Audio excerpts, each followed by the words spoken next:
She stood at attention as they stripped away her sergeant's stripes. One by one, the fabric tearing like her career being ripped apart in front of 200 witnesses. The military tribunal had spoken. Dishonor, disgrace, immediate discharge.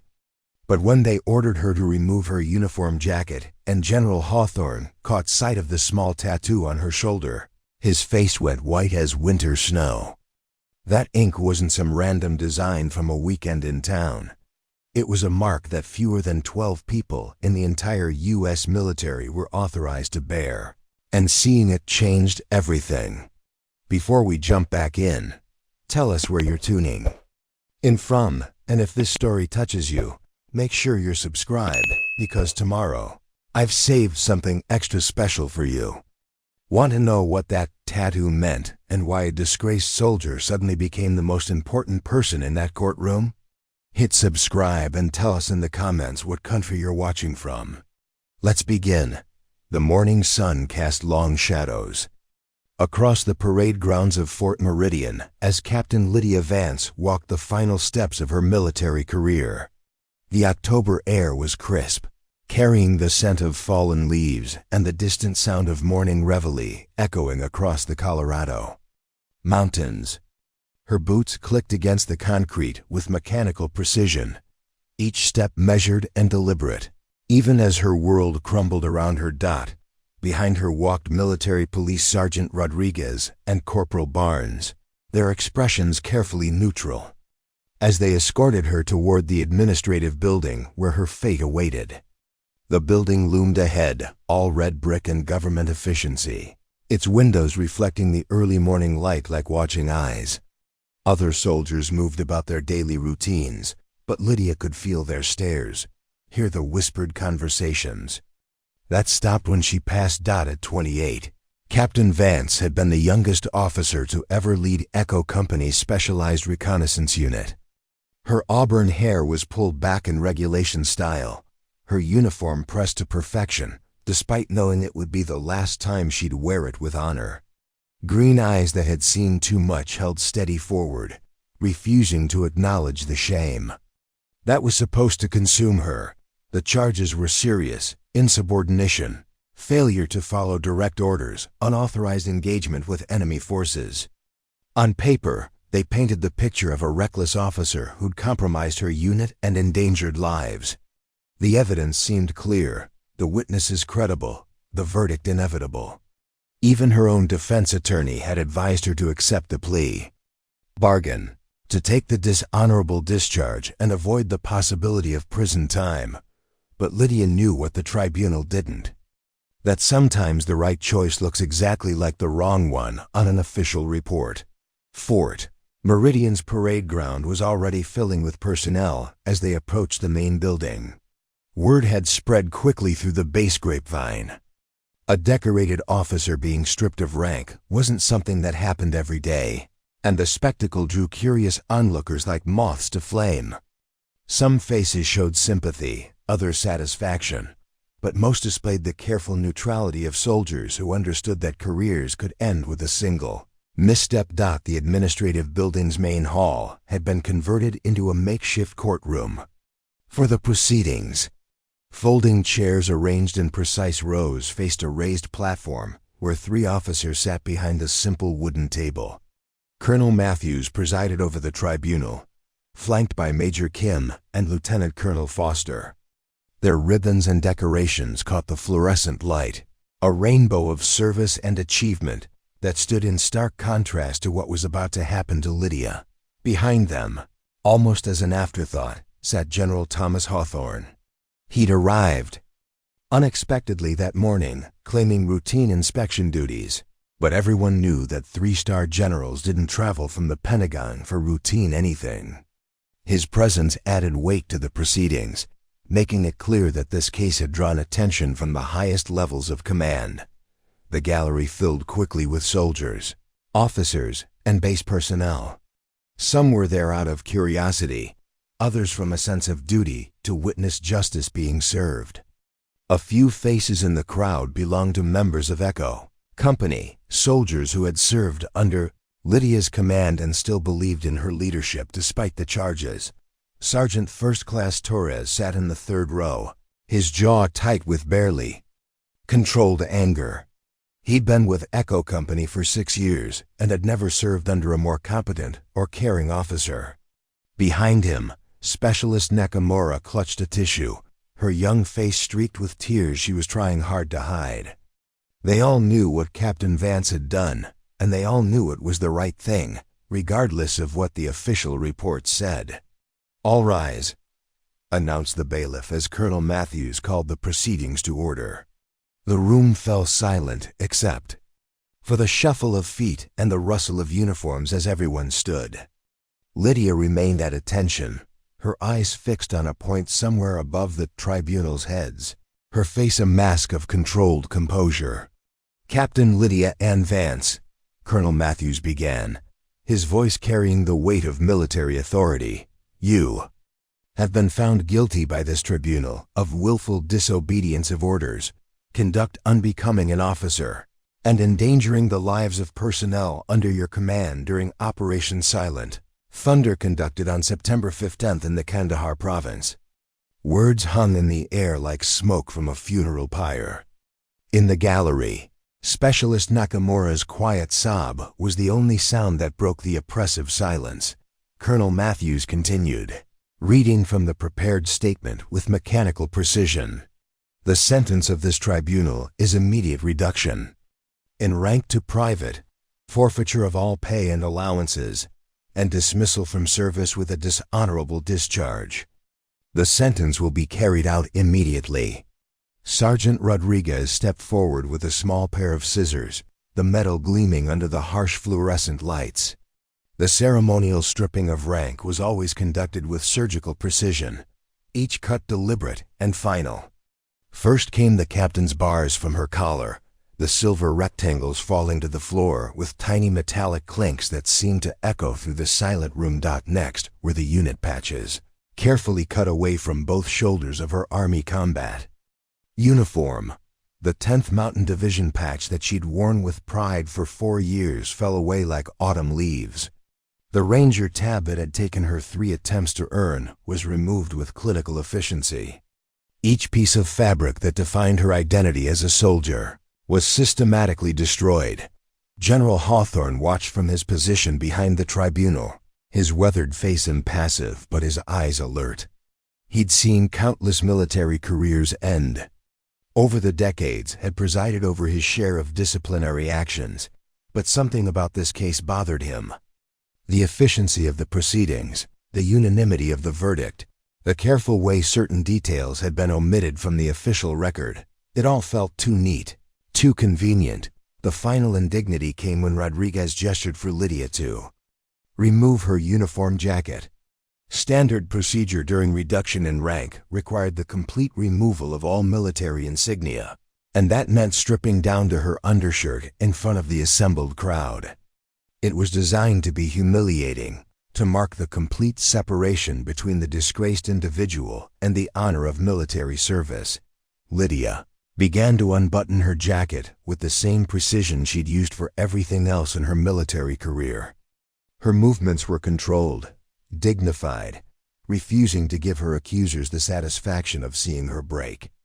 The room watched in uncomfortable silence as she slipped the jacket from her shoulders and began to fold it with practiced efficiency.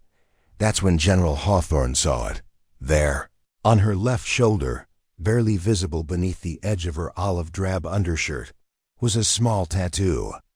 Most people would have dismissed it as personal decoration, the kind of body art that soldiers got during off-duty hours. But General Hawthorne had seen that symbol before, in classified briefings that took place in rooms without windows, in after-action reports that were burned after reading. It was a black eagle with wings spread wide, perched above a stylized mountain peak. Below the eagle, in numbers so small they were barely legible, were the digits 117. The general's face went pale as recognition hit him like a physical blow. His hands gripped the edge of his chair as memories fluttered back. Classified operations. Impossible missions. Soldiers who officially didn't exist, doing things that officially never happened. Task Force 117. the unit that didn't appear on any organizational chart, the ghosts who operated in the spaces between official policy and military necessity. And now one of those ghosts was standing in front of him, being stripped of her uniform for crimes that suddenly seemed far more complicated than the simple narrative presented by the tribunal. Preparing and narrating this story took us a lot of time, so if you are enjoying it, subscribe to our channel. It means a lot to us. Now back to the story. 6 months earlier, Captain Lydia Vance had been the rising star of Fort Meridian's officer corps. Her personnel file read like a military recruiter's dream: West Point graduate, Ranger qualified, 2 tours in Afghanistan with commendations for valor. At 28, she commanded Echo Company's reconnaissance unit with the kind of quiet competence that made senior officers take notice and subordinates willing to follow her anywhere. The daughter of a coal miner from Beckley, West Virginia, Lydia had grown up understanding that respect was earned through actions, not words. Her father, Joseph Vance, had worked the mines for 37 years before black lung forced his retirement. Her mother, Anne, had cleaned houses for wealthy families while raising 3 children on a budget that required miracles to stretch. From paycheck to paycheck, military service had been Lydia's path out of the mountains, but she'd never forgotten where she came from.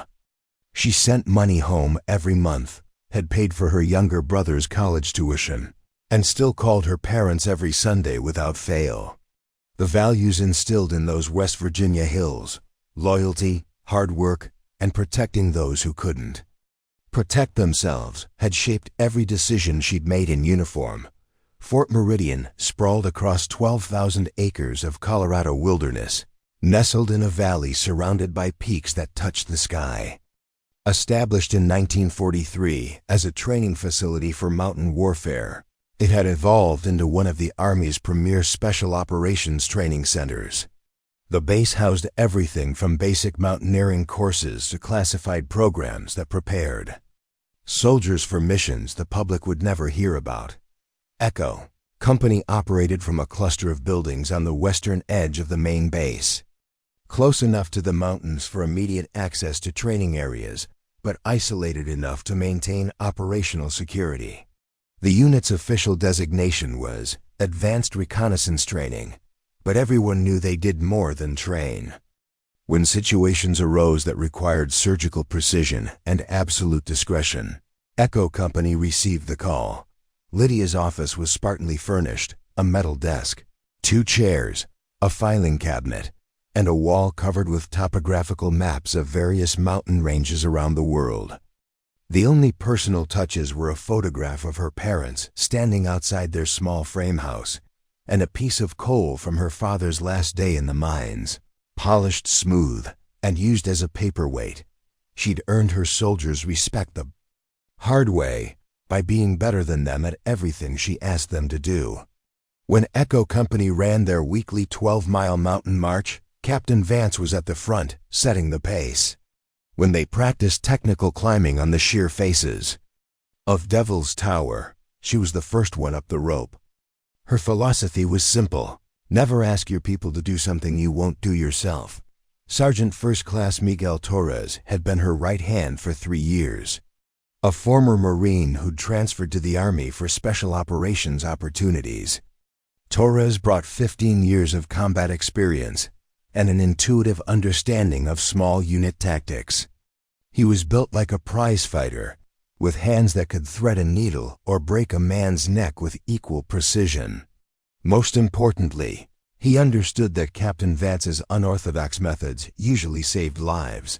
Specialist Jennifer Nakamura was the unit's communications expert, a 22-year-old from Seattle who could make radios work in conditions that would stump most electronics engineers. She'd joined the Army to pay for college but had found her calling in the mountains of Colorado. Under Lydia's mentorship, she'd developed into one of the finest signal operators in the division. The rest of Echo Company consisted of 18 carefully selected soldiers, each chosen for specific skills and the mental toughness required for operations that existed in the gray areas between policy and necessity. They were climbers and linguists, medics and demolitions experts, but above all, they were professionals who understood that sometimes the right choice wasn't the popular one. Their barracks reflected their unique status, newer than the standard. Facilities, equipped with specialized gear storage and communications equipment that cost more than most soldiers saw in a year. The walls were decorated with photographs from training exercises around the world, from the glaciers of Alaska to the deserts of California. These weren't typical army photographs, no formal poses or ceremony shots. Instead, they captured moments of shared hardship, inside jokes, and the kind of camaraderie that developed among people who trusted each other with their lives. Lydia's daily routine began at 0500 with a 5-mile run through the mountain trails that surrounded the base. She preferred running alone, using the solitude to plan the day's training and mentally rehearse contingencies for missions that might never come. The mountain air was thin at 8,000 feet elevation, but she'd acclimated years ago and now found lower altitudes almost suffocating. Breakfast was always in the Echo Company mess hall, not the main dining facility. She made it a point to eat with her soldiers, to be available for informal conversations that often revealed more about unit morale than any formal report. Over coffee and Army-issued eggs, she'd learned about Specialist Rodriguez's sick mother in Texas, about Sergeant Kim's struggles with algebra in the college courses he was taking online, about Private Washington's excitement over his girlfriends. Pregnancy. These weren't just professional relationships. They were family connections forged in the crucible of shared purpose and mutual dependence. When Echo Company deployed, they went as a unit that had lived and trained together until they could anticipate each other's actions without communication. Lydia had built that cohesion deliberately, understanding that in their line of work, trust wasn't just important, it was survival. The irony wasn't lost on her that the very qualities that made her an exceptional officer, her willingness to bend rules when necessary, her fierce protection of her soldiers, her refusal to accept good enough when lives were at stake, were the same qualities that had led her to this courtroom. But even as she stood there being stripped of everything that defined her professional identity, Lydia felt no regret for the choices that had brought her here. She'd made those decisions with full knowledge of the potential consequences, and she'd make them again if faced with the same circumstances, because sometimes being a good soldier meant being a bad subordinate, and sometimes protecting your people meant risking everything you'd worked to achieve. Colonel Raymond Matthews had built his career on rigid adherence to regulations and an unwavering belief that military discipline was the foundation of national security. At 54, he commanded Fort Meridian with the iron fist of someone who viewed any deviation from established protocol as a personal affront to the institution. He'd served for 31 years. His office walls were a testament to a life spent climbing the military hierarchy through careful adherence to rules and political awareness.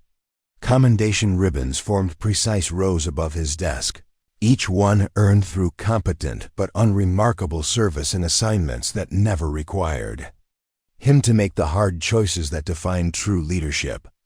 His desk was immaculate, with regulation paperweights holding down regulation documents, and not a single personal item that might suggest weakness or sentiment. Matthews had graduated from Virginia Military Institute in 1992, where he'd learned that attention to detail and respect for authority were the twin pillars of military success.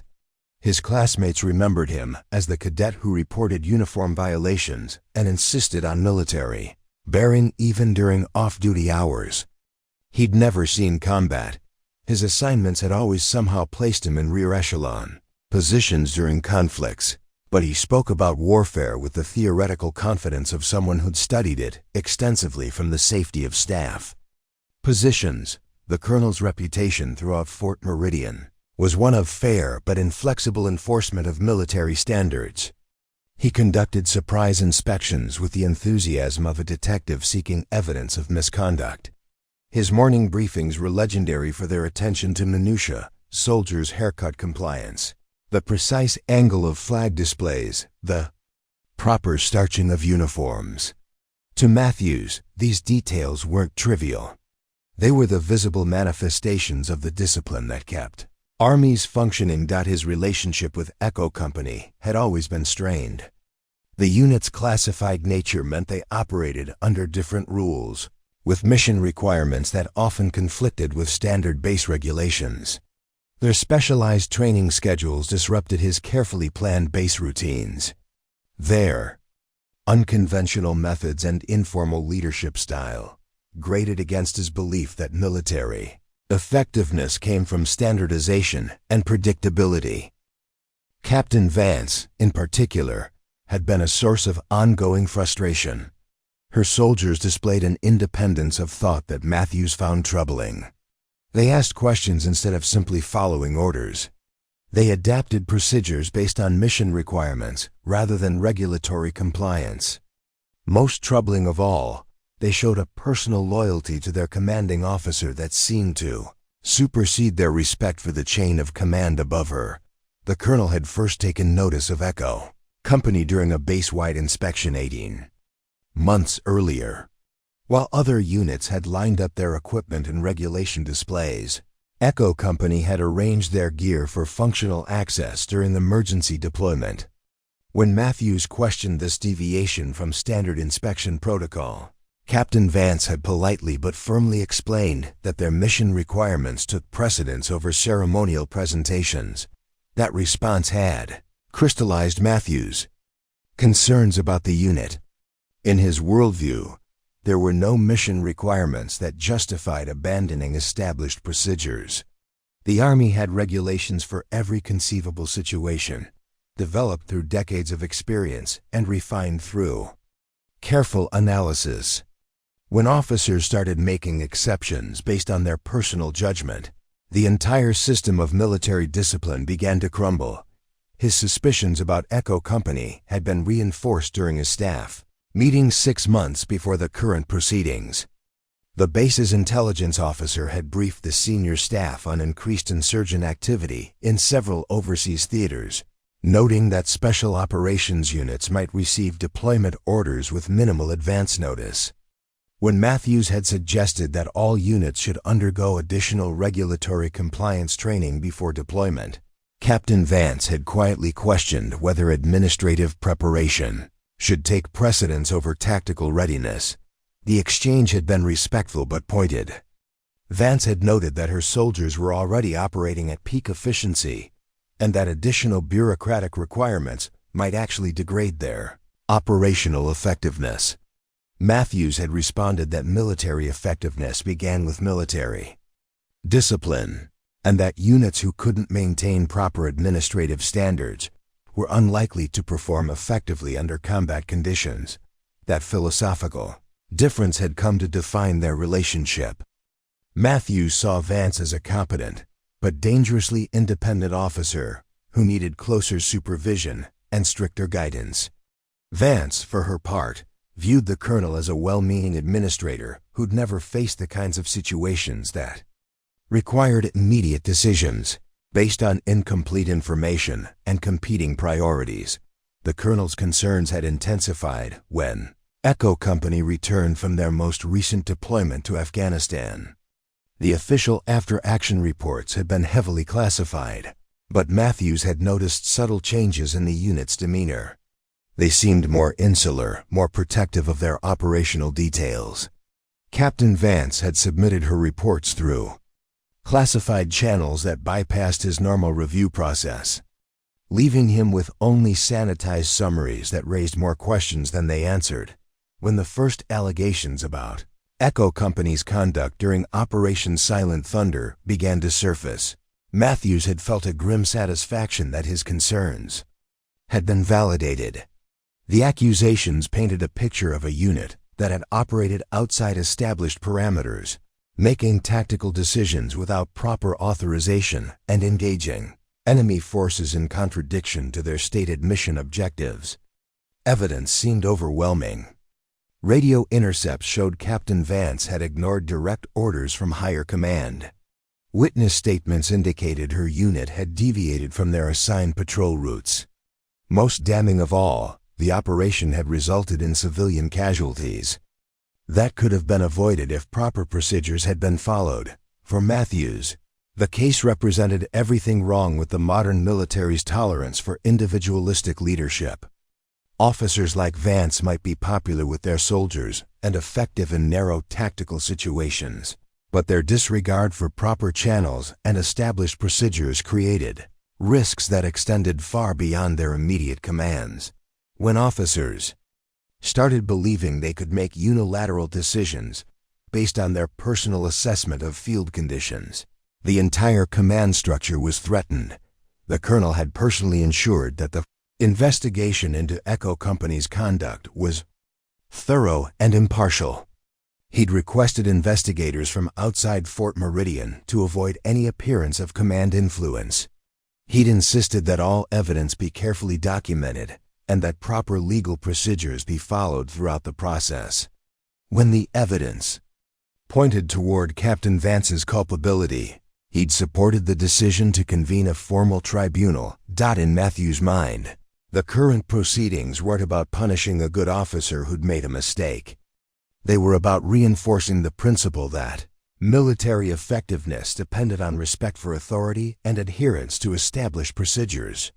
Captain Vance might be well liked by her soldiers and respected by her peers, but her actions had demonstrated a fundamental misunderstanding of how military organizations functioned. The colonel genuinely believed that today's tribunal would serve as a necessary reminder to the entire base that individual initiative could never supersede institutional discipline. Young officers needed to understand that their personal judgments, however well-intentioned, could not substitute for the collective wisdom embedded in military regulations and command structures to it. As he watched the proceedings unfold, Matthews felt the satisfaction of someone who'd correctly identified a problem and taken appropriate action to address it. The evidence was clear, the verdict was just, and the message being sent would reinforce the standards that kept the Army functioning effectively. He had no way of knowing that the real story of Operation Silent Thunder was far more complex than the official records indicated, or that the officer being stripped of her uniform had made choices that saved lives in ways that would never appear in any after-action report. The tribunal had reconvened after a 15-minute recess, and the air in the makeshift courtroom felt thick with anticipation. Colonel Matthews called the proceedings back to order with his characteristic precision, his voice cutting through the murmur of conversations that had filled the break. The gallery had grown larger during the intermission, word having spread throughout Fort Meridian that something significant was happening in the administrative building. Major Patricia Kim, serving as the tribunal's legal advisor, opened a thick manila folder containing the specific charges that would seal Captain Vance's fate. Her voice was clear and professional as she began reading the formal accusations that had taken 3 months to compile and would take less than 5 minutes to deliver. Captain Lydia Vance, Major Kim began, her words echoing in the hushed chamber. You stand accused of willful disobedience of a direct order issued by Lieutenant Colonel Harrison at 13:47 hours on September 15th, during Operation Silent Thunder. The order specifically directed your unit to maintain overwatch position on Hill 402 and avoid engagement with enemy forces until the arrival of backup units. The first charge hung in the air like smoke from a funeral pyre. In the gallery, Sergeant Torres shifted uncomfortably in his seat, his hands clenched into fists. He'd been there that day, had heard the radio traffic, had seen the situation develop in real time. The official version being presented bore only a passing resemblance to what had actually occurred in those mountains. Major Kim continued with methodical precision. The second charge concerns conduct unbecoming an officer. Evidence indicates that you deliberately misled command personnel about your unit's position and capabilities, providing false information that resulted in tactical decisions based on inaccurate intelligence. Specialist Nakamura felt tears beginning to form as she listened to her commanding officer being systematically destroyed by words that transformed heroism into criminal negligence. She remembered that day with crystal clarity, the impossible choices, the split-second decisions, the weight of responsibility that Captain Vance had carried without hesitation. The third and most serious charge, Major Kim's voice grew heavier, involves the unauthorized engagement of enemy forces that resulted in civilian casualties.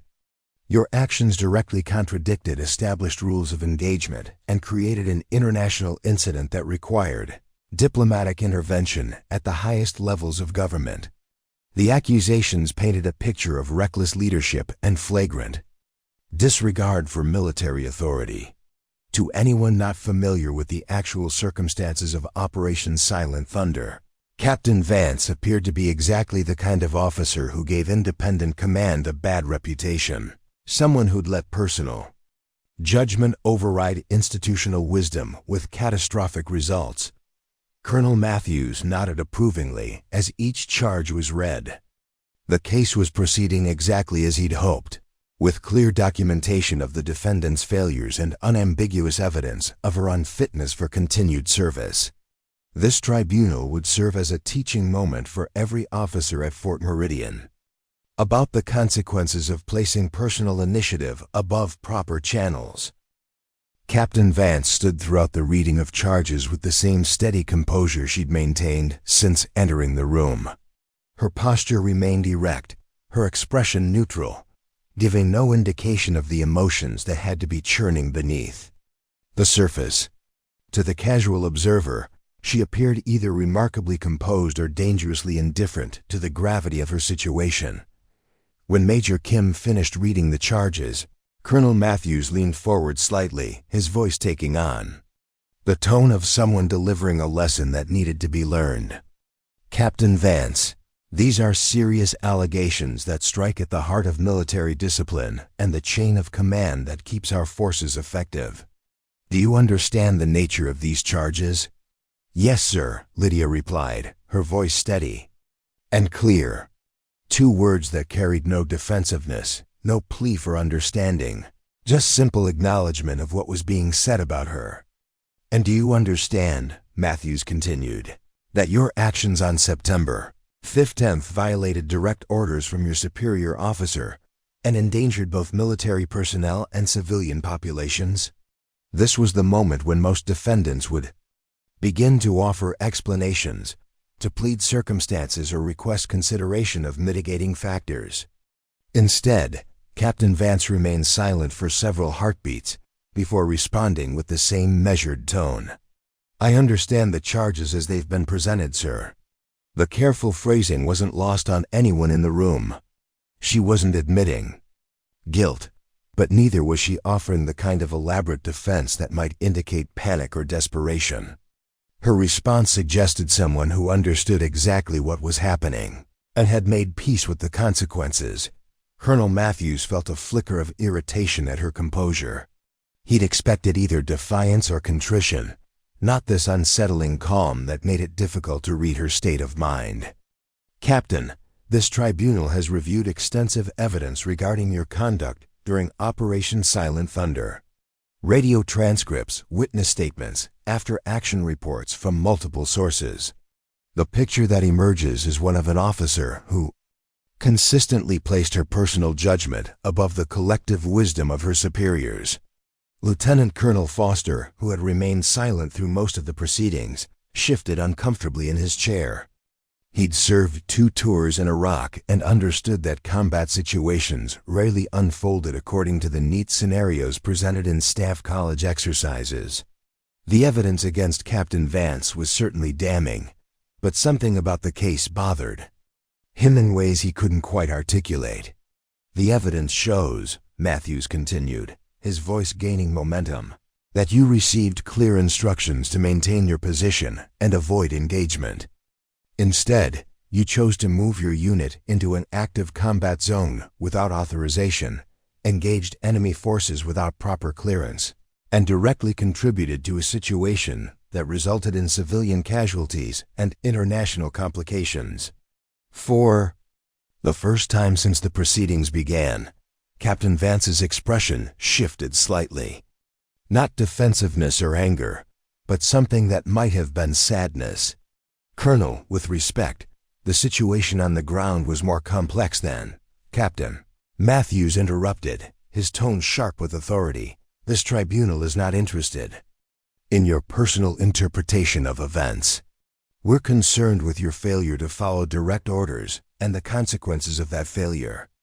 Military effectiveness depends on officers who can follow instructions, not freelancers who think they know better than their superiors." The exchange crystallized the fundamental conflict at the heart of the case. Matthews represented institutional authority, the belief that military success came from disciplined adherence to established procedures.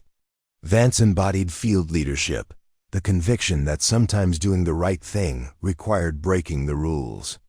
"Sir," Vance replied quietly, "I accept full responsibility for my actions on September 15th. Every decision made that day was mine, and I would make the same choices again under identical circumstances." Her words sent a ripple of shock through the gallery. This wasn't the response of someone seeking mercy or trying to minimize her culpability. It was the statement of an officer who genuinely believed she'd done the right thing, regardless of the personal cost. Matthews stared at her with something approaching disbelief. "Captain, you're admitting that you would willfully disobey direct orders again? You're stating for this tribunal that you consider your personal judgment superior to the command structure of the United States Army?" "No, sir," Vance replied, her voice never wavering. "I'm stating that when faced with a choice between following orders and saving lives, I will choose to save lives, every time." The courtroom fell into absolute silence. Even General Hawthorne, who had been observing the proceedings with professional detachment, leaned forward slightly at her words. This wasn't the testimony of a reckless officer seeking to justify poor decisions. This was something else entirely. Colonel Matthews felt his carefully controlled anger beginning to surface. "Captain Vance, that attitude is exactly why you're standing before this tribunal.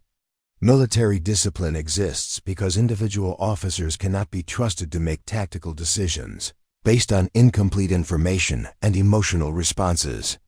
Your actions on September 15th prove that point conclusively." Captain Vance met his gaze directly, her green eyes holding steady despite the weight of condemnation being directed at her. "Yes, sir, I understand your position." The moment had arrived. That would define the rest of Captain Vance's life, at least in the eyes of military law.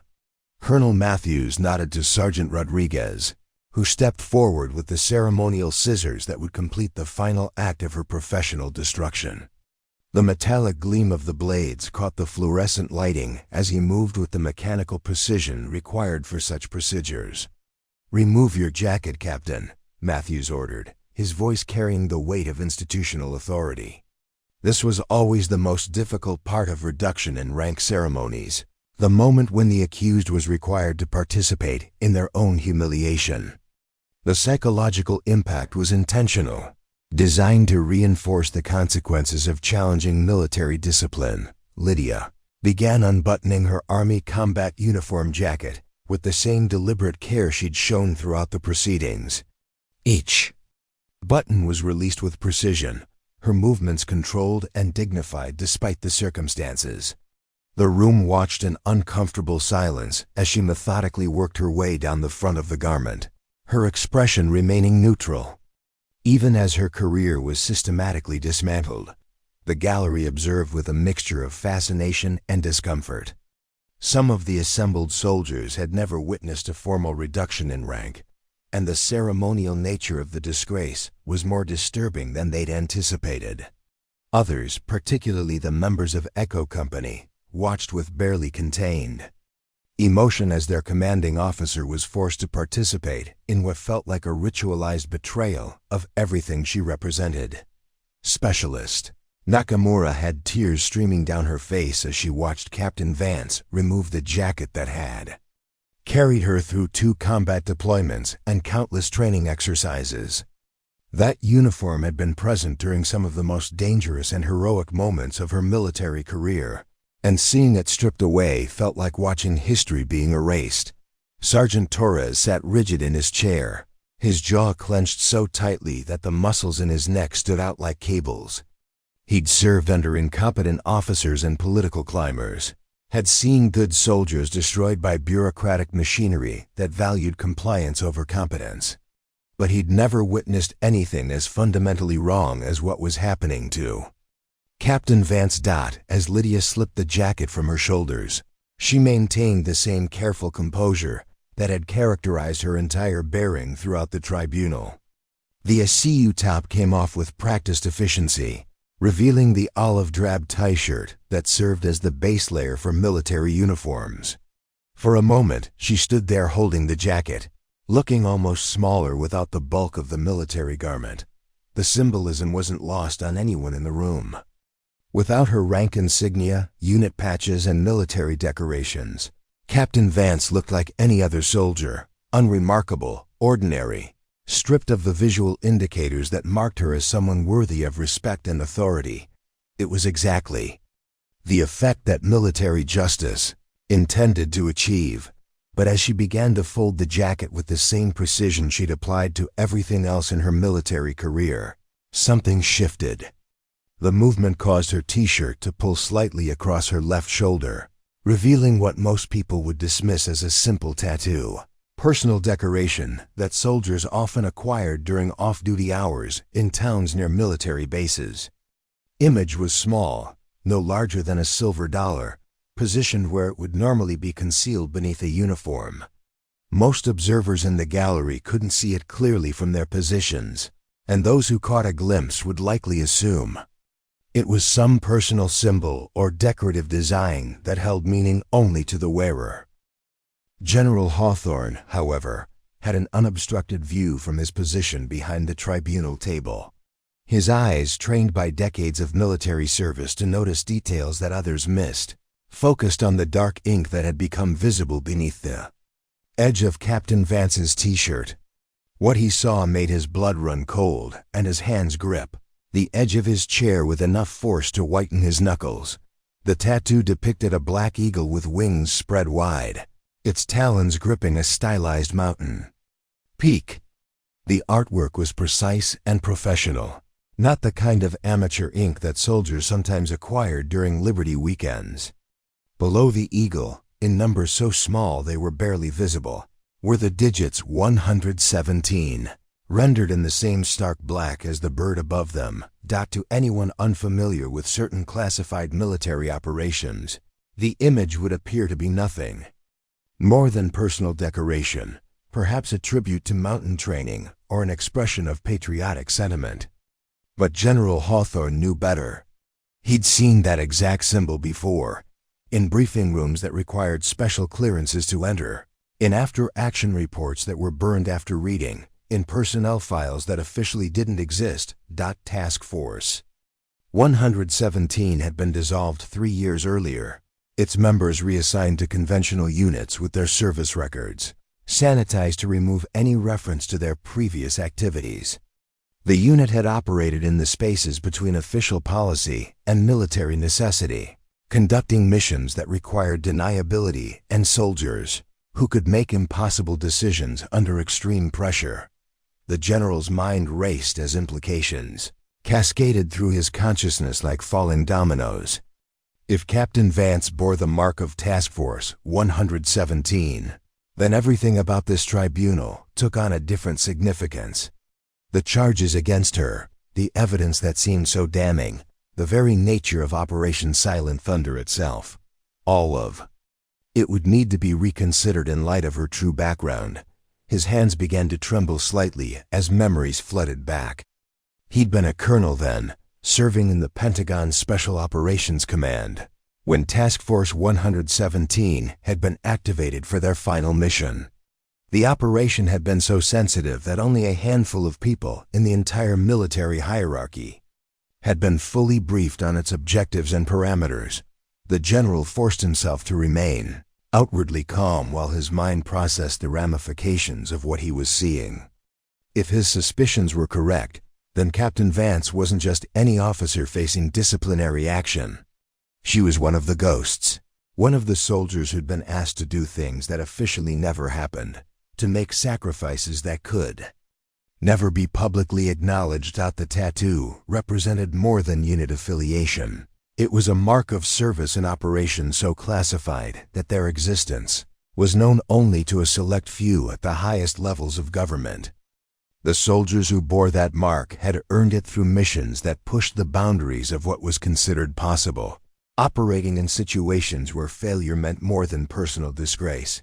It meant strategic catastrophe. As General Hawthorne continued to stare at the small image on Captain Vance's shoulder, pieces of a larger puzzle began falling into place. The timing of Operation Silent Thunder, the nature of the charges against her, the careful way certain details had been omitted from the official record, it all suggested something far more complex than the simple narrative of insubordination.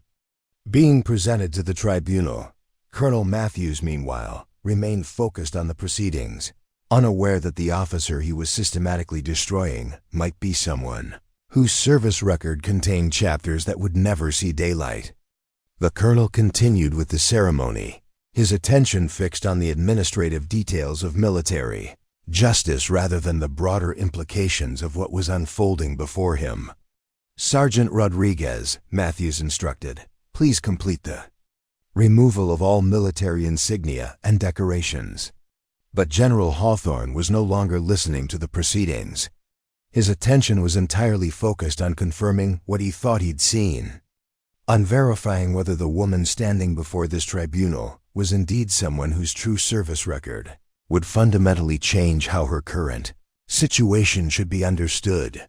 The small tattoo on her shoulder might be the key to unlocking a truth that would transform this entire proceeding from a lesson in military discipline into something approaching a travesty of justice. But first, he needed to be absolutely certain of what he was seeing. General Hawthorne's face had gone ashen as the implications of what he'd witnessed began to crystallize in his mind. His 30-year military career had exposed him to countless classified operations, but Task Force 117 occupied a special category in the shadowy world of special operations. The unit had been so compartmentalized that even he, with his 3-star clearance, had only learned about their existence during his tenure at Special Operations Command. The general's hands moved beneath the table, reaching for his secure phone. With trembling fingers, his movements were subtle, masked by the ongoing ceremony, but his mind was racing through protocols that hadn't been used in years.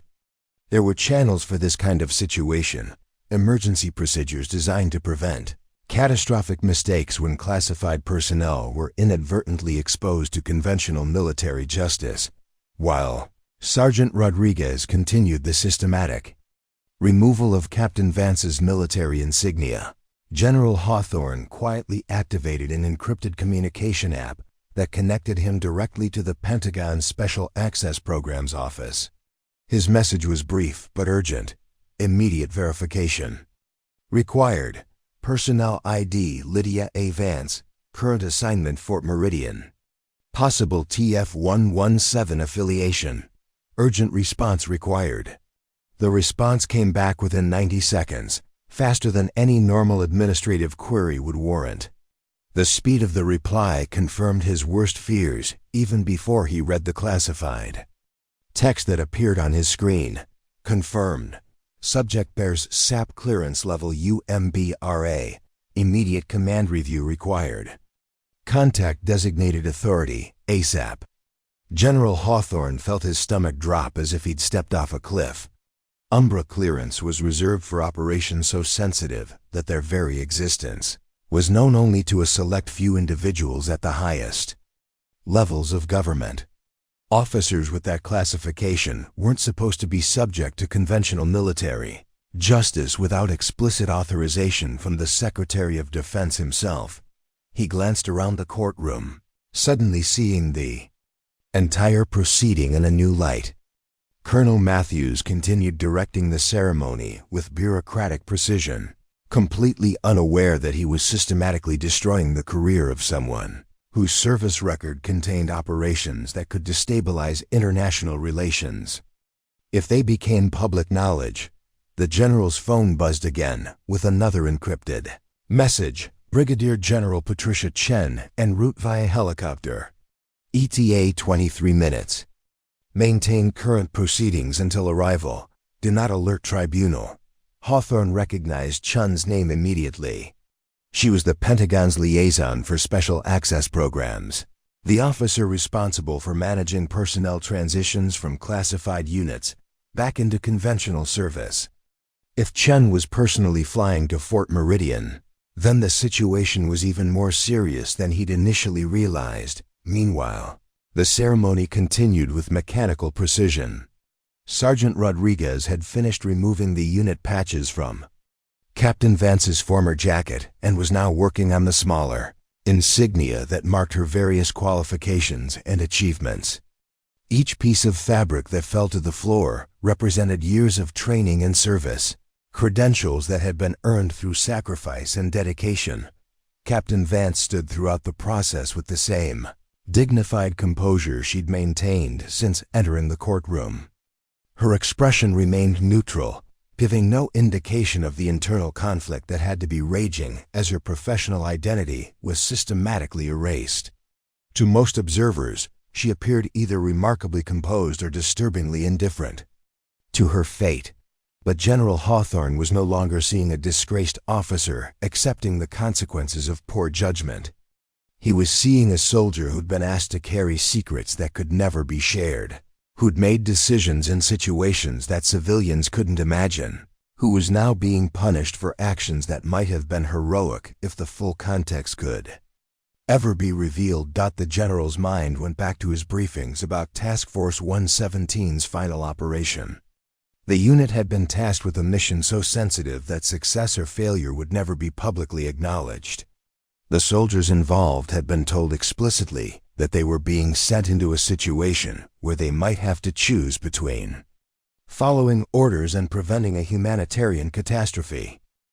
He remembered the after-action briefing that had taken place in a secure conference room at the Pentagon. The operation had been successful in ways that couldn't be quantified in traditional military terms. Lives had been saved, international incidents had been prevented, and strategic objectives had been achieved.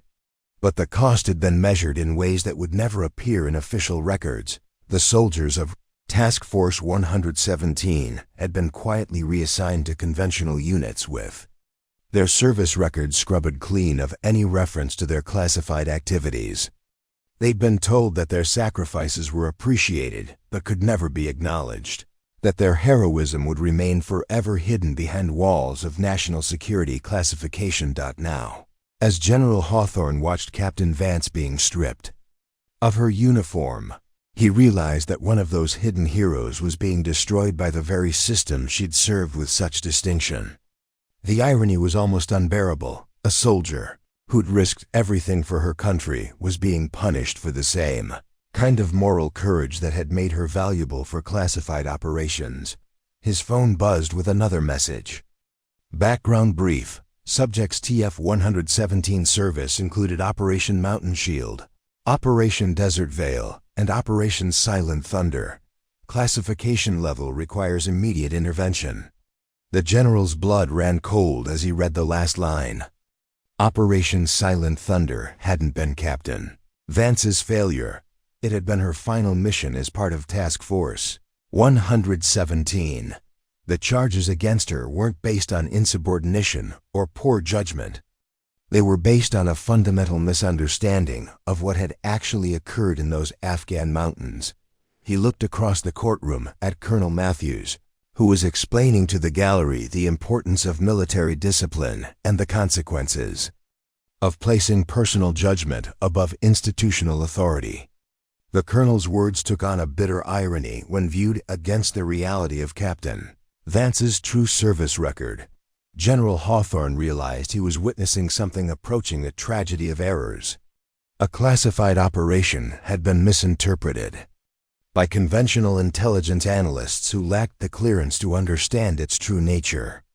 The resulting investigation had been conducted by officers who didn't know they were reviewing sanitized records that told only a fraction of the real story. The helicopter carrying Brigadier General Chun would arrive in less than 20 minutes. But the damage to Captain Vance's reputation and career was being inflicted in real time. Every moment that passed without intervention added another layer to the injustice being perpetrated in the name of military discipline. The general found himself in an impossible position.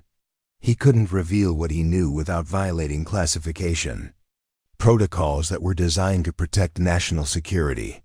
But allowing the proceedings to continue meant watching a genuine American hero be destroyed by bureaucratic machinery that was operating on incomplete and misleading information. His hands clenched into fists beneath the table as he watched Sergeant Rodriguez begin folding Captain Vance's stripped uniform jacket. The symbolism was devastating. A career built on classified heroism being reduced to a cautionary tale about the dangers of independent thinking. General Hawthorne made a decision that would either save Captain Vance's career or end his own. He quietly stood up from his position behind the tribunal table, his movements subtle enough to avoid disrupting the ceremony, but purposeful enough to position himself for what he was about to do. The next few minutes would determine whether justice could be served or whether bureaucratic momentum would complete the destruction of one of the military's most valuable but unrecognized assets. The general checked his watch one more time, calculating how long he could delay the proceedings without creating suspicion. Brigadier General Chun's helicopter was still 18 minutes away, and Captain Vance's career was being destroyed one regulation at a time. General Hawthorne knew he had to act, but the constraints of classification protocols left him walking a razor's edge between duty and justice. He couldn't simply halt the proceedings without cause, nor could he reveal classified information in an open courtroom. What he needed was a legitimate reason to create delay until Brigadier General Chun arrived to set the record straight. The general rose from his chair with calculated deliberation, his movements smooth but purposeful enough to draw attention without appearing urgent. His 3 decades of military service had taught him that timing and presence could be as important as rank and authority when managing delicate situations. "Colonel Matthews," he said, his voice carrying the quiet authority that came with his position, "I'd like to review the complete case file before we proceed with the final portion of these proceedings." Matthews looked up from the ceremony with obvious surprise. Throughout the tribunal, General Hawthorne had maintained the role of silent observer, his presence more ceremonial than participatory. The sudden request for documentation review was unexpected and potentially disruptive to the carefully choreographed conclusion. "Sir," Matthews replied, his tone respectful but questioning, "the case has been thoroughly reviewed by the tribunal. All evidence has been presented and evaluated according to proper procedures. We're simply executing the sentence as determined by military law." General Hawthorne moved around the table with measured steps, his bearing suggesting someone whose curiosity had been piqued rather than someone attempting to derail justice. "I understand, Colonel. However, given the serious nature of these charges and the potential impact on Fort Meridian's operational readiness, I believe a final command review is appropriate." The request was reasonable enough that Matthews couldn't refuse without appearing obstructionist, but unusual enough to create exactly the kind of delay that Hawthorne needed. The colonel gestured to Major Kim, who began gathering the documentation that had been used throughout the proceedings. Captain Vance remained at attention throughout this exchange, her expression unchanged despite the unexpected development. She had no way of knowing that General Hawthorne's intervention was based on information that could potentially exonerate her, but she maintained the same dignified composure that had characterized her bearing throughout the tribunal. In the gallery, members of Echo Company watched the unexpected turn of events with cautious hope. Sergeant Torres leaned forward in his seat, his experienced eye recognizing that something significant was happening, even if he couldn't understand exactly what. Specialist Nakamura wiped tears from her eyes, daring to hope that perhaps someone with real authority was beginning to question the proceedings. General Hawthorne accepted the case file from Major Kim and began what appeared to be a thorough review of the evidence. His actions were deliberately methodical, creating the impression of an officer ensuring that justice was being properly served rather than someone desperately buying time for external intervention. As he examined the documents, patterns became clear that reinforced his growing understanding of the situation. The radio transcripts from Operation Silent Thunder had been heavily redacted, with entire conversations removed from the record. Witness statements were limited to personnel who lacked the clearance to understand the classified aspects of the mission. Most tellingly, the after-action reports came from intelligence analysts who had been working with sanitized information that told only part of the story. "Colonel," General Hawthorne said, looking up from the files, "I noticed that several key communications from the operation in question have been classified beyond this tribunal's review level. How was the panel able to make determinations about Captain Vance's actions without access to complete information?" The question hung in the air like a challenge to the entire proceeding. Matthews felt a flutter of uncertainty for the first time since the tribunal had begun. He'd assumed that all relevant information had been provided to the panel, that the classification restrictions were simply protecting sources and methods rather than concealing exculpatory evidence. "Sir," Matthews replied carefully, "we were assured by intelligence personnel that all relevant information had been included in the materials provided to the tribunal. Any classified details were deemed non-essential to determining Captain Vance's culpability." General Hawthorne nodded thoughtfully, but his expression suggested someone who had identified a potential problem with the proceedings. "I see. And who made the determination about which classified information was relevant to this case?" The question exposed a fundamental weakness in the tribunal's foundation. Matthews realized that he didn't actually know who had made those decisions, or what criteria had been used to determine relevance. The classified information had been filtered through multiple layers of bureaucracy before reaching the tribunal, each layer removing details that were deemed unnecessary for the legal proceeding. "I would need to check with intelligence personnel to provide you with specific details about that process, sir," Matthews admitted, his confidence beginning to waver for the first time. General Hawthorne's phone buzzed quietly with another encrypted message. "Shun ETA 12 minutes. Maintain current position. Critical information being transmitted for your review." The message was followed by a data package that made Hawthorne's blood run cold as he discreetly reviewed it on his secure device. Operation Silent Thunder hadn't just been misunderstood by the tribunal. It had been deliberately misrepresented by intelligence analysts who were unaware of its true nature and classification level, according to the information now available. To him, Captain Vance's unit had been operating under direct orders from the Special Operations Command, with mission parameters that superseded the tactical directives being issued by conventional forces in the field. Her apparent insubordination had actually been strict adherence to classified orders that took precedence over everything else. The civilian casualties that formed the basis of the most serious charges against her had been the result of enemy action, not American operations. In fact, Captain Vance's quick thinking and tactical flexibility had prevented a much larger humanitarian disaster that would have had international implications far beyond anything currently understood by the tribunal. "Colonel Matthews, General," Hawthorne said, closing the case file and looking directly at the tribunal president, "I'm concerned that this proceeding may be based on incomplete information. Given the potential for irreversible consequences, I'm recommending that we suspend the final portion of today's ceremony pending a complete review of all classified materials related to Operation Silent Thunder." The recommendation hit the courtroom like a physical blow.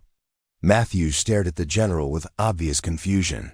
while murmurs began spreading through the gallery as spectators tried to understand what was happening. Captain Vance's expression remained neutral, but something in her eyes suggested that she was beginning to hope for the first time since the proceedings had begun. "Sir," Matthews said carefully, "with all due respect, this tribunal has operated according to proper procedures and reached its conclusions based on the evidence available. The sentence has been determined through appropriate legal channels. I'm not sure what authority exists to suspend the execution of that sentence." General Hawthorne looked at his watch. Brigadier General Chun's helicopter would be landing at Fort Meridian in less than 10 minutes, and when she arrived, everything about this proceeding would change.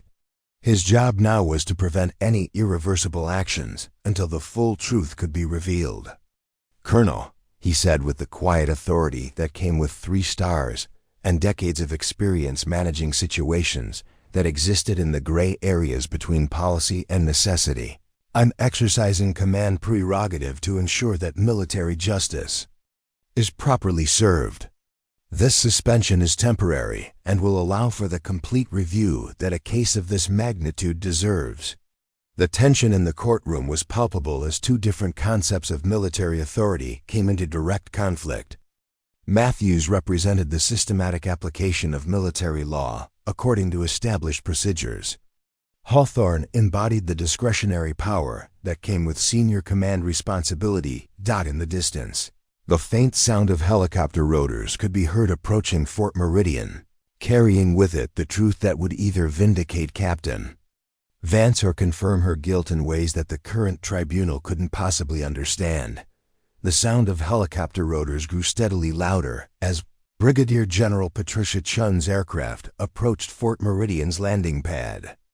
Inside the makeshift courtroom, the tension had reached a breaking point as Colonel Matthews struggled to understand why a 3-star general was suddenly questioning proceedings that had been conducted according to established military law. General Hawthorne continued his methodical review of the case files, but his attention was divided between the documents and the encrypted messages flowing to his secure device. Each new piece of information from the Pentagon's Special Access Programs Office painted a clearer picture of how catastrophically wrong the tribunal's understanding of Operation Silent Thunder had been. The latest intelligence brief contained details that made Hawthorne's hands tremble as he read. Captain Vance hadn't just been a member of Task Force 117 during Operation Silent Thunder. She had been the mission commander, operating under direct orders from the National Security Council that superseded all conventional military authority. In the theater of operations, her apparent disobedience of Lieutenant Colonel Harrison's orders hadn't been insubordination at all. It had been adherence to classified directives that Harrison himself lacked the clearance to know about. The unauthorized engagement that formed the basis of the charges against her had been specifically authorized by the Secretary of Defense. As part of a mission so sensitive that its existence was known only to a handful of people at the highest levels of government, the helicopter's engines began to wind down outside, signaling that Brigadier General Chun had arrived at Fort Meridian. Hawthorne knew that within minutes, the full truth about Captain Vance's service record would finally come to light, but he also knew that the revelation would expose systematic failures in how classified personnel were transitioned back into CONVENTIONL service. "Colonel Matthews," General Hawthorne said, looking up from the files with an expression that had grown increasingly grave, "I need you to understand that we may be dealing with a situation that extends far beyond the scope of this tribunal's authority." Matthews felt a chill run down his spine at the general's words. Throughout his career, he'd prided himself on thorough preparation and attention to detail. The possibility that he had presided over proceedings based on fundamentally flawed information was almost inconceivable to him. "Sir," Matthews replied carefully, "are you suggesting that the evidence presented to this tribunal was inaccurate or incomplete?" Before General Hawthorne could respond, the courtroom doors opened with sudden authority. Brigadier General Patricia Chun strode into the room with the bearing of someone accustomed to handling crises that could destabilize governments. She was a small woman in her early 50s, but her presence filled the space like a force of nature. Behind her walked two men in civilian clothes, whose appearance immediately suggested federal intelligence agencies. They moved with the careful alertness of people trained to assess threats and manage information that could affect national security. Their presence transformed the military tribunal into something approaching a matter of state. The gallery fell into absolute silence as these unexpected arrivals surveyed the scene. Captain Vance remained at attention, but something in her posture suggested that she recognized at least one of the newcomers. Her expression remained controlled, but her eyes held a flicker of something that might have been relief mixed with apprehension. "General Hawthorne," Brigadier General Chun said, her voice carrying the authority of someone who spoke for the highest levels of military command. "Thank you for maintaining the integrity of these proceedings until we could arrive." She turned to face Colonel Matthews with an expression that was professional, but clearly indicated that everything he thought he knew about the case was about to change. "Colonel, I'm Brigadier General Chun, Special Access Programs Liaison from the Pentagon.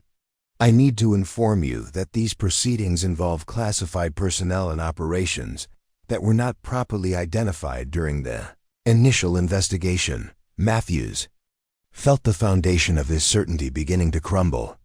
The careful case he'd built against Captain Vance, the evidence that had seemed so overwhelming, the clear narrative of insubordination and poor judgment, all of it was suddenly being called into question by people whose authority superseded his own. "Ma'am," Matthews said, his voice betraying his confusion, "this tribunal was convened according to proper procedures, based on evidence provided by intelligence personnel.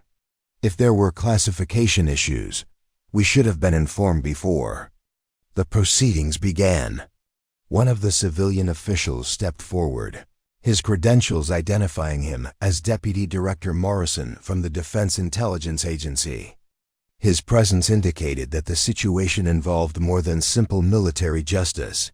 It touched on matters of national security that required the highest levels of oversight. "Colonel," Deputy Director Morrison said, his tone suggesting someone accustomed to delivering information that fundamentally altered people's understanding of reality. "The classification levels involved in this case were so compartmentalized that the personnel who provided evidence to your tribunal lacked the clearance to understand what they were actually reviewing." The statement hit the courtroom like a physical blow. Matthews realized that he had been conducting the tribunal based on information that had been filtered through multiple layers of bureaucracy, each layer removing crucial context that would have completely changed the nature of the charges. Brigadier General Chun moved to the center of the courtroom, her presence commanding attention from every person in the gallery. "Captain Lydia Vance," she said, her voice carrying both authority and what sounded like respect, "you are hereby relieved of these proceedings, pending a complete review of your service record and the circumstances surrounding Operation Silent Thunder." Captain Vance's composure finally showed signs of cracking.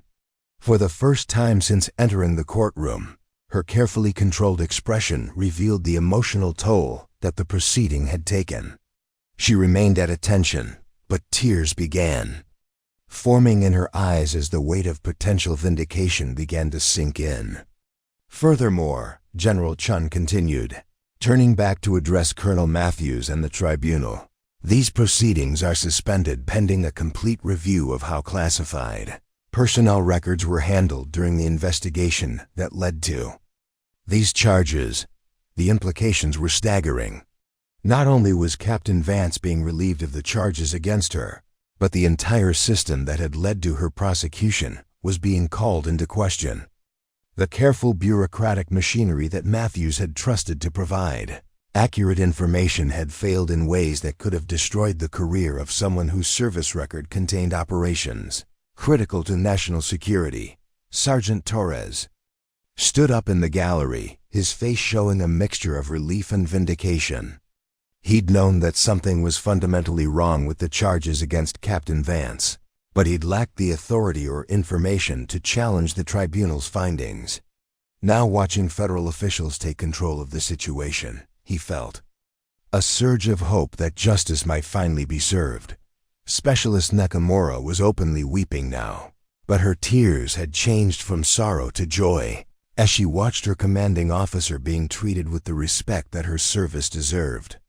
The young soldier had never fully understood the classified aspects of Echo Company's operations, but she'd always known that Captain Vance was someone special, someone whose dedication went beyond normal military service. Deputy Director Morrison opened a briefcase and withdrew a folder marked with classification, stamps that most of the people in the courtroom had never seen before.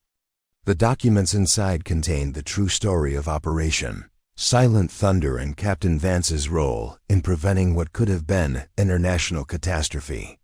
"Colonel Matthews," Morrison said, his voice carrying the weight of information. "That would completely reframe everything the tribunal thought it knew. What I'm about to share with you will explain why Captain Vance's actions were not only justified, but essential to preventing a situation that could have destabilized the entire region." The courtroom waited in tense silence as the truth about Operation Silent Thunder prepared to emerge from the shadows of classification that had hidden it for months. Deputy Director Morrison cleared the courtroom of all personnel except those with the appropriate security clearances, a process that left only the senior officers and federal officials present. The members of Echo Company were escorted out despite their protests, their fate tied to their commanding officer, but their clearance levels insufficient for what was about to be revealed. The civilian official opened his briefcase with deliberate precision, withdrawing documents that bore classification markings most military personnel would never see in their entire careers. The papers were marked UMBRA, a designation reserved for operations so sensitive that their very existence could destabilize international relations if disclosed. "What I'm about to share," Morrison began, his voice carrying the weight of information that had been locked away in the deepest vaults of national security, will completely reframe your understanding of Captain Vance's actions during Operation Silent Thunder. This information has been classified at the highest levels because it involves ongoing diplomatic relations with allied nations and intelligence assets that remain active in the field. Colonel Matthews sat in stunned silence as Morrison laid out a series of satellite photographs, communication intercepts, and intelligence reports that painted a picture completely different from the one that had been presented to the tribunal. The Operation Silent Thunder that emerged from these classified documents bore little resemblance to the mission described in the sanitized reports that had formed the basis of the charges against Captain Vance. On September 15th, Morrison continued, Captain Vance was not operating as a conventional reconnaissance unit commander. She was serving as the field commander for a joint CIA Special Operations mission designed to prevent the detonation of a chemical weapons cache that had been discovered in a civilian population center. The photographs showed aerial views of a remote Afghan village where intelligence sources had identified a hidden weapons facility. The cache contained enough chemical agents to kill thousands of civilians and create an international incident that would have required immediate military response from NATO forces.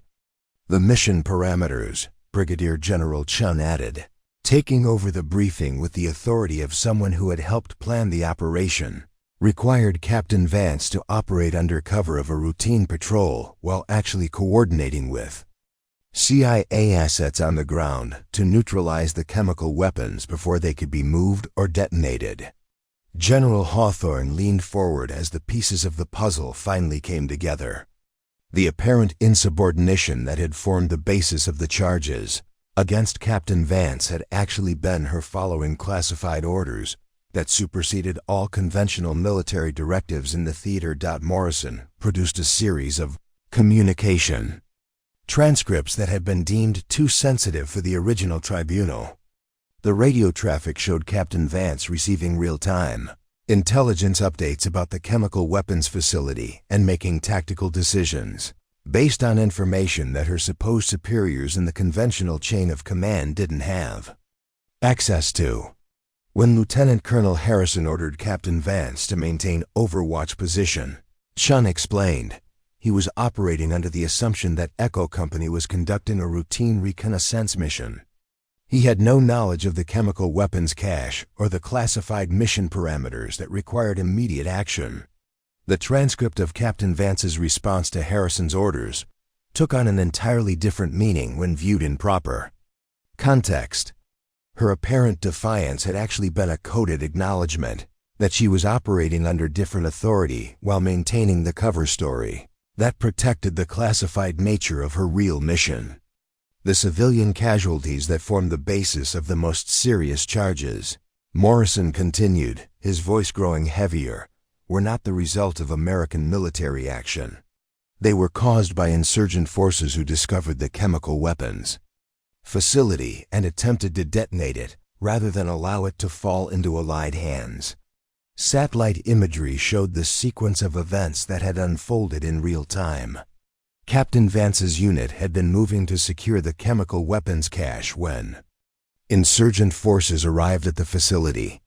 Rather than engage in a firefight that could have resulted in accidental detonation of the chemical agents, she had coordinated an evacuation of the civilian population while CI assets worked to neutralize the weapons. The explosion that killed 17 civilians, Chun said quietly, occurred when insurgent forces triggered a partial detonation of the chemical weapons cache. Captain Vance's quick thinking and tactical flexibility prevented what intelligence analysts estimated would have been over 3,000 civilian deaths if the entire cache had been successfully detonated. Colonel Matthews felt the blood drain from his face as he realized the magnitude of the injustice that had been perpetrated. Not only had Captain Vance been innocent of the charges against her, but she had been punished for actions that had prevented a humanitarian catastrophe of unprecedented proportions. The final document that Morrison produced was a letter of commendation, signed by the Director of the CIA and the Secretary of Defense. The letter, classified at levels that had prevented its inclusion in Captain Vance's official service record, praised her exceptional courage under fire and tactical brilliance that prevented a chemical weapons attack on civilian populations. Captain Vance, Brigadier General Chun said, turning to address the officer who had remained at attention throughout the entire revelation, was subsequently recommended for the Medal of Honor for her actions during Operation Silent Thunder. That recommendation was denied not because her actions didn't warrant the honor, but because acknowledging her heroism would have required revealing the existence of the chemical weapons cache and compromising ongoing intelligence operations in the region. The Medal of Honor recommendation hit the courtroom like a physical blow. Captain Vance, who had been facing dishonorable discharge and potential imprisonment, had actually performed actions worthy of the nation's highest military decoration. The irony was so profound that it seemed almost impossible to comprehend. Morrison closed his briefcase and looked directly at Colonel Matthews. The investigation that led to these charges was conducted by personnel who lacked the clearance to understand the true nature of Operation Silent Thunder. The evidence they reviewed had been sanitized to protect classified sources and methods, creating a narrative that bore no resemblance to what actually occurred. General Hawthorne finally understood why the case had bothered him from the beginning. His instincts had been correct. Something about the charges against Captain Vance hadn't made sense when viewed against her service record and reputation. Now he knew that those instincts had been responding to fundamental inconsistencies in a story that was built on incomplete and misleading information. The real tragedy, Chun added, her voice carrying a note of anger that had been building throughout the briefing, is that Captain Vance accepted these charges without defending herself because she understood that revealing the truth would compromise ongoing operations and endanger intelligence assets who are still active in the field. Captain Vance had maintained her silence throughout the tribunal, not because she was guilty, but because she was protecting classified operations that were more important than her personal reputation. Her apparent acceptance of the charges had been another act of service, another sacrifice made for the greater good. The courtroom fell into heavy silence as the full magnitude of what had occurred began to sink in. A genuine American hero had been subjected to public disgrace because the very system designed to protect classified operations had created a situation where truth and justice were mutually incompatible. Colonel Matthews looked at Captain Vance with something approaching horror as he realized that he had been the instrument of a profound injustice. Everything he thought he knew about military discipline and the importance of following orders had been turned upside down by the revelation that the orders she had apparently disobeyed were actually protecting national security interests that he couldn't have imagined. The silence that followed the revelation hung over the courtroom like a heavy shroud. Colonel Matthews sat motionless behind the tribunal table, his face ashen as he processed the magnitude of what he had just learned. The carefully constructed case against Captain Vance hadn't just been wrong. It had been a complete inversion of reality, transforming a genuine American hero into a scapegoat for institutional failures beyond her control. Matthews' hands trembled slightly as he reached for the gavel that had symbolized his authority throughout the proceedings. The weight of the wooden implement suddenly felt crushing, representing not justice served, but justice perverted by systems designed to protect secrets that had instead protected lies. "Captain Vance," Matthews said, his voice barely above a whisper. "We ... He stopped, unable to find words adequate to address the profound injustice that had been perpetrated under his authority.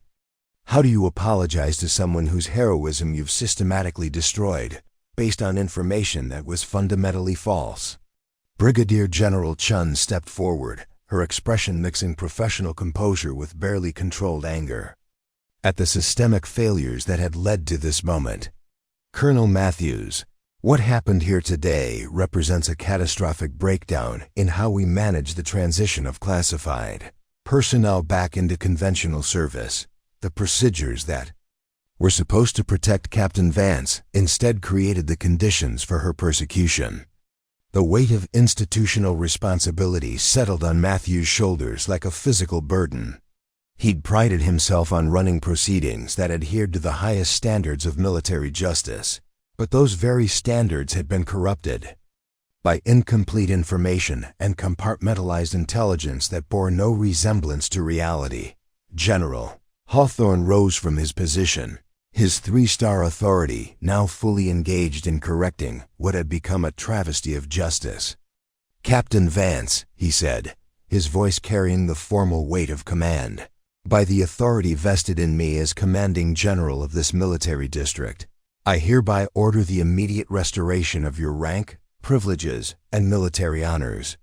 The words carried legal force that superseded the tribunal's earlier verdict, but they couldn't undo the public humiliation that Captain Vance had endured or restore the reputation that had been systematically destroyed over the past 3 hours. The damage to her career and personal standing would require more than military orders to repair. Deputy Director Morrison approached Captain Vance with a document that bore the seal of the Secretary of Defense. "Captain, this letter formally acknowledges your service during Operation Silent Thunder and authorizes the restoration of your security clearances at the highest levels. The Secretary has also directed that a formal review be conducted of all Task Force 117 personnel to ensure that no other classified heroes are facing similar persecution." Captain Vance accepted the document with hands that showed the first signs of trembling since the proceedings had begun. The emotional control that had sustained her through months of investigation and the public disgrace of the tribunal was finally beginning to crack under the weight of vindication she had never expected to receive. "Furthermore," Morrison continued, "the director of the CIA has authorized me to inform you that your actions during Operation Silent Thunder have been formally recognized within the intelligence community as preventing what analysts now estimate would have been the largest chemical weapons attack on civilian populations since World War II. The magnitude of what Captain Vance had prevented was staggering, but equally staggering was the realization that she had been willing to accept disgrace and discharge rather than reveal information that might compromise ongoing operations. Her silence during the tribunal hadn't been an admission of guilt. It had been another act of heroism, protecting classified assets even at the cost of her own reputation. Colonel Matthews finally found his voice, though it was heavy with the weight of his realization. "Captain Vance, I owe you an apology that words cannot adequately express. This tribunal operated on information that was not just incomplete, but fundamentally misleading. The procedures that were supposed to ensure justice instead created a situation where heroism was punished and sacrifice was transformed into evidence of misconduct." He stood and moved around the tribunal table, approaching Captain Vance with the bearing of someone who understood that he was in the presence of someone whose service had transcended anything in his own career. "The Army, this base, and I personally have failed you in ways that may be irreparable. Your willingness to protect classified operations, even while facing these charges, demonstrates a level of integrity and dedication that should be an example to every officer in uniform." Captain Vance finally spoke, her voice steady but carrying undertones of emotion that revealed the cost of her ordeal. "Colonel, you operated on the information available to you. The failure wasn't in this tribunal. It was in systems that created situations where truth and justice became incompatible." Her response demonstrated the same grace under pressure that had characterized her throughout the proceedings, refusing to blame individuals for systemic failures while acknowledging the profound impact of what had occurred. Brigadier General Chun turned to address the remaining personnel in the courtroom. "What happened here today will result in comprehensive reviews of how we handle classified personnel transitions and ensure that the security measures designed to protect our most sensitive operations don't create conditions where our best people are victimized by the very system they've served with distinction." The institutional implications extended far beyond Captain Vance's case. The revelation that Task Force 117 veterans might be facing similar persecution based on sanitized records and compartmentalized information suggested a systemic problem that could affect dozens of classified heroes whose true service records were buried beneath layers of national security restrictions. General Hawthorne approached the tribunal table where Sergeant Rodriguez had left Captain Vance's stripped uniform jacket. He lifted the garment with reverent care, noting how the absence of rank insignia and unit patches had transformed it from a symbol of military pride into evidence of institutional failure. "Sergeant Rodriguez," General Hawthorne called, his voice carrying across the courtroom, "please assist Captain Vance in restoring her uniform to its proper configuration." The restoration of her military insignia took on symbolic weight that extended far beyond the physical act of reattaching fabric patches. Each piece that was restored represented not just the correction of a mistake, but the acknowledgement that some forms of service transcended normal military recognition and required protection from the very systems designed to manage military careers. As her captain's bars were restored to her collar, Captain Vance's composure finally gave way to tears that she had been holding back for months. The emotional release came not just from vindication, but from the realization that her sacrifice had been recognized and valued by people who understood the true nature of what she had done. Colonel Matthews watched the restoration with a mixture of relief and profound regret. The correction of this injustice was necessary and appropriate, but it couldn't undo the damage that had been done or restore the trust that had been broken. When institutional procedures had failed so catastrophically, the courtroom that had witnessed the systematic destruction of a military career was now witnessing its restoration. But everyone present understood that some forms of damage couldn't be repaired through military orders or official acknowledgments.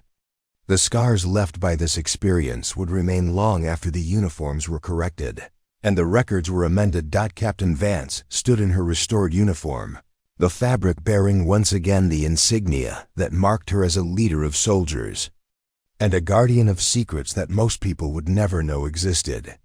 But as she faced the small group of senior officers and federal officials who now understood the truth of her service, she realized that this moment presented an opportunity that transcended personal vindication. "If I may," Captain Vance said, her voice steady despite the emotional turbulence of the past hour, "I'd like to address something that goes beyond my individual case." Brigadier General Chun nodded, recognizing that someone who had demonstrated such exceptional judgment under impossible circumstances deserved to be heard on matters that affected the broader military community. "What happened here today," Vance continued, "represents more than a failure of information systems or classification protocols. It represents a fundamental challenge that faces every soldier who serves in the spaces between official policy and moral necessity." Her words carried the authority of someone who had lived in those gray areas where traditional military training provided no clear guidance, where split-second decisions carried consequences that could affect international relations and the lives of thousands of innocent people. Colonel Matthews leaned forward, his earlier shame now transformed into a genuine desire to learn from someone whose experience had transcended anything in his own career. "Captain, what do you mean by that?" "Sir," Vance replied, "every day, soldiers at every level are forced to make choices between following orders and doing what they believe is right. Most of the time, those choices align perfectly, but sometimes they don't. When that happens, we need leaders who understand that integrity sometimes requires accepting personal consequences for decisions that serve a greater good." She gestured toward the documents that Deputy Director Morrison had shared, the classified records that told the true story of Operation Silent Thunder. "I knew when I made those decisions in Afghanistan that I might face exactly this situation.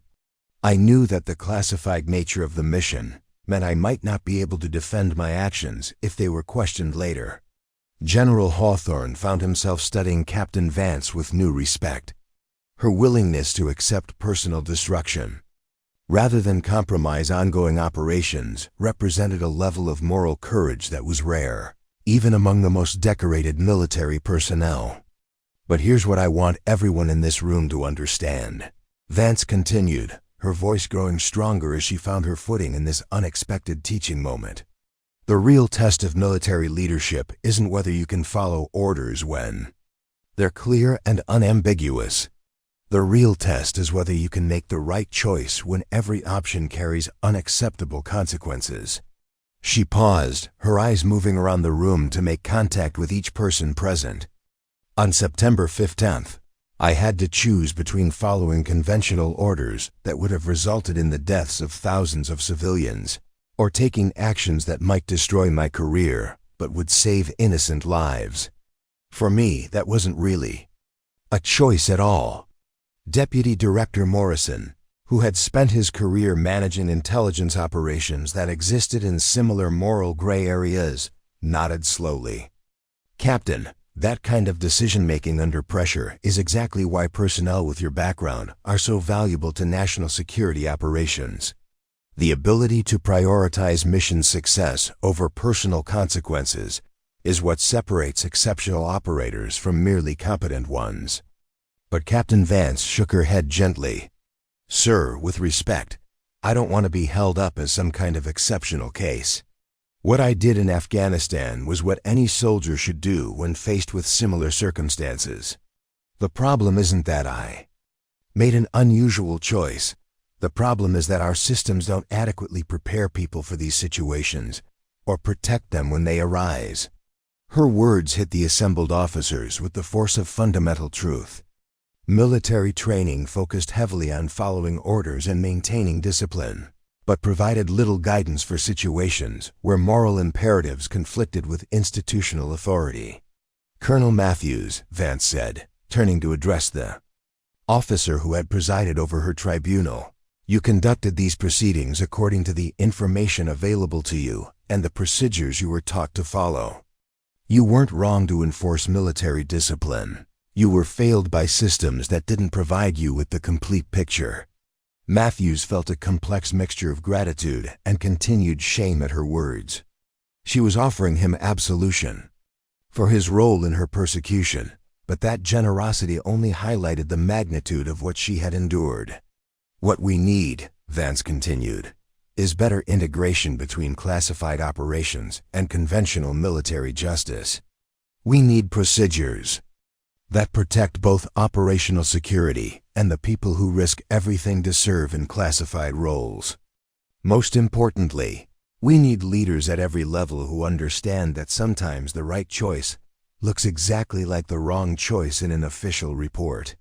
Brigadier General Chun had been taking notes throughout Vance's impromptu lecture, recognizing that the insights being shared could fundamentally improve how the military managed classified personnel and operations. "Captain, would you be willing to participate in a comprehensive review of these policies? Your experience and perspective could help prevent other task force veterans from facing similar persecution." "Absolutely, ma'am," Vance replied without hesitation. "But I want to make sure that any reforms we implement serve the soldiers who are currently operating in classified roles, not just those of us who have already faced the consequences of system failures." General Hawthorne stood up, his expression reflecting both admiration for Captain Vance's character and determination to ensure that her experience led to meaningful change. "Captain, I'm directing that Fort Meridian become a pilot location for new procedures designed to better support personnel transitioning from classified operations back into conventional service. Would you be willing to lead that initiative?" The offer represented more than just vindication. It was an opportunity to transform personal suffering into systemic improvement that could protect future generations of soldiers who served in the shadows. "Sir," Vance said, her voice carrying a note of genuine enthusiasm for the first time since the proceedings had begun, "I can't think of anything I'd rather do. The men and women who serve in classified roles deserve better protection from the institutions they're risking everything to serve." She looked around the room at the faces of people who now understood the true nature of her service and sacrifice. "But I want to be clear about something.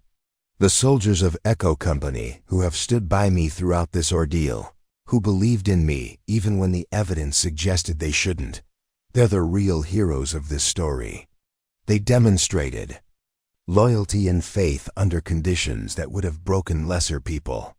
Colonel Matthews made a note to himself to ensure that the members of Echo Company received appropriate recognition for their unwavering support of their commanding officer under impossible circumstances. Their loyalty in the face of official condemnation represented exactly the kind of unit cohesion that made American military forces effective. "Finally," Captain Vance said, "I want everyone to understand that what happened here today isn't really about me. It's about ensuring that when good soldiers make hard choices in service of their country, they're supported by institutions that understand the complexity of modern military operations. We owe that to every person who puts on this uniform." The room fell into thoughtful silence as the assembled officers processed the implications of what they had witnessed and learned. Captain Vance had transformed her personal vindication into a teaching moment that could benefit the entire military establishment, demonstrating once again the kind of leadership that had made her valuable for the most sensitive operations. 6 months later, the administrative building at Fort Meridian looked exactly the same from the outside, but everything about how it functioned had fundamentally changed. The pilot program that Captain Vance had been asked to lead had transformed from a simple policy review into a comprehensive reformation of how the military managed the intersection between classified operations and conventional military justice. The conference room where her tribunal had taken place now served as the headquarters for the Classified Personnel Transition Office, a new department that provided advocacy and support for soldiers moving between special access programs and regular military service. The walls that had once witnessed her public disgrace now displayed photographs of task force veterans who had been quietly vindicated and restored to their proper standing within the military community. Captain Vance sat at the head of a conference table, reviewing case files that arrived daily from military installations around the world.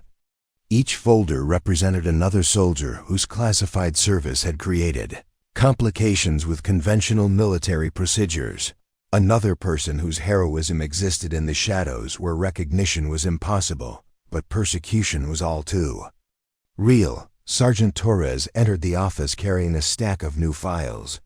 His promotion to sergeant major, reflecting both his exemplary service and the institutional recognition that Echo Company's personnel had been unfairly tainted by their association with their commanding officer's supposed disgrace. The entire unit had been quietly reviewed and cleared of any suspicion, with several members receiving overdue commendations for their own classified service. "Ma'am," Torres said, setting the files on her desk, "we've got 3 new cases from overseas commands and a follow-up on the situation at Fort Campbell. Looks like the reforms are identifying problems faster than we expected." The success of the program had been both gratifying and sobering.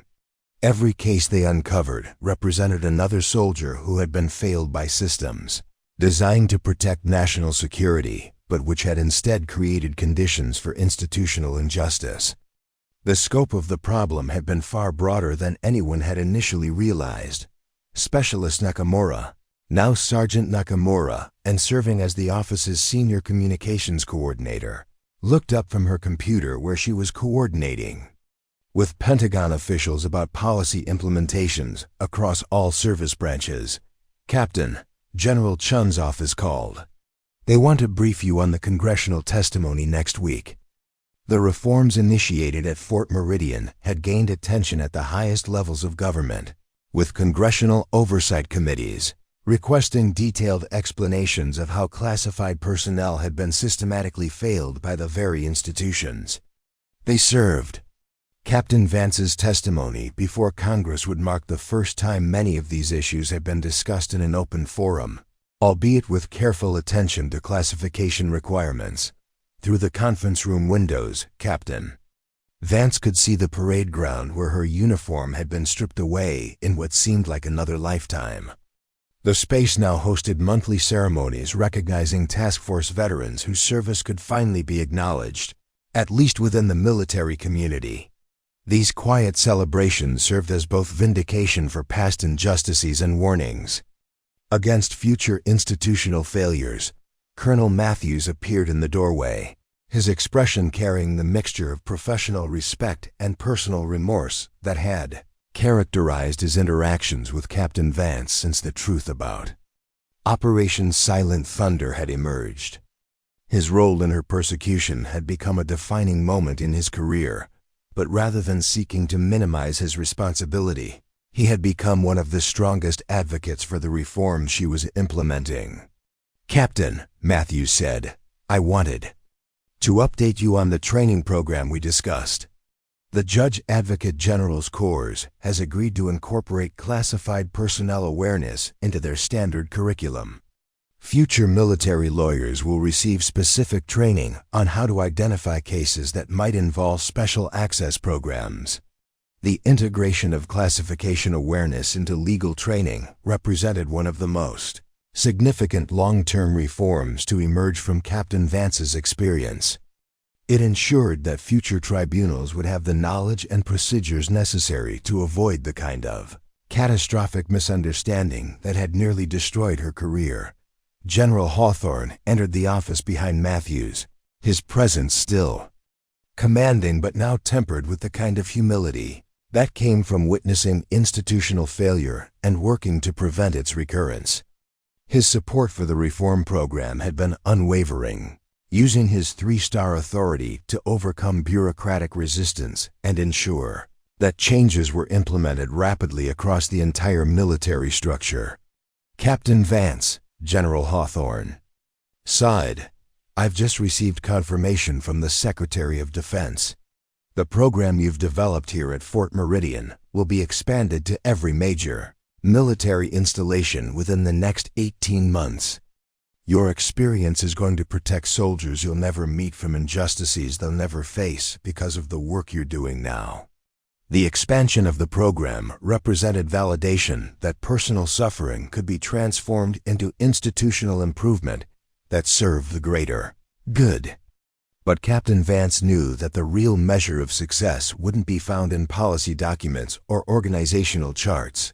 It would be found in the careers that weren't destroyed and the heroes who weren't forced to choose between their honor and their duty. Deputy Director Morrison arrived for the monthly interagency coordination meeting, his presence reflecting the ongoing collaboration between military and intelligence agencies to ensure that the reforms addressed problems across the entire national security establishment. The CIA had implemented parallel procedures to protect their military liaisons from similar institutional conflicts. "Captain," Morrison said, taking his seat at the conference table, "I wanted to share some feedback from our field personnel. The new protocols have already prevented 3 situations that could have resulted in classified operators facing conventional military charges. The early warning systems are working exactly as designed." As the meeting progressed, Captain Vance reflected on the strange journey that had brought her from public disgrace to institutional reformer. The tattoo on her shoulder that had revealed her true identity now served as a daily reminder that some forms of service transcended normal recognition, requiring protection from the very institutions they served. The reforms they were implementing couldn't undo the damage that had been done to her reputation or restore the months of uncertainty and humiliation she had endured. But they could ensure that future soldiers who faced impossible choices in service of their country would be supported rather than persecuted by the institutions they had sworn to defend. The meeting concluded with plans for the next phase of implementation, but Captain Vance remained in the conference room after the others had left, looking out at the mountain peaks that surrounded Fort Meridian. Those peaks had watched over countless soldiers who had trained in these valleys, some of whom had gone on to serve in places and situations that would never make the news, but which had shaped the course of history in ways that most people would never understand. She thought about the soldiers who were serving in classified roles at that very moment, making decisions that carried consequences far beyond their personal welfare. The reforms being implemented would provide them with protections that she hadn't enjoyed, support systems that would prevent institutional failures from destroying the careers of people whose service deserved honor rather than persecution. Tattoo on her shoulder would always mark her as someone who had served in the shadows, but now it also marked her as someone who had emerged from those shadows to ensure that others would never face the same institutional betrayal. Her greatest victory wasn't her personal vindication. It was the knowledge that her experience would protect soldiers whose names she would never know, but whose service would continue the mission of defending a nation that often couldn't acknowledge their sacrifices. Have you ever witnessed someone transform their greatest trial into their greatest contribution? Share this story with someone who understands that true heroes don't just overcome adversity, they use it to make the world better for others. Hit that subscribe button if you believe that the measure of our character isn't found in avoiding hardship, but in how we use our struggles to serve something greater than ourselves. Sometimes the most important battles are fought not on foreign battlefields, but in the quiet corridors where policy is made and justice is either served or denied. Up next, you've got 2 more standout stories right on your screen. If this one hit the mark, you won't want to pass these up. Just click and check them out.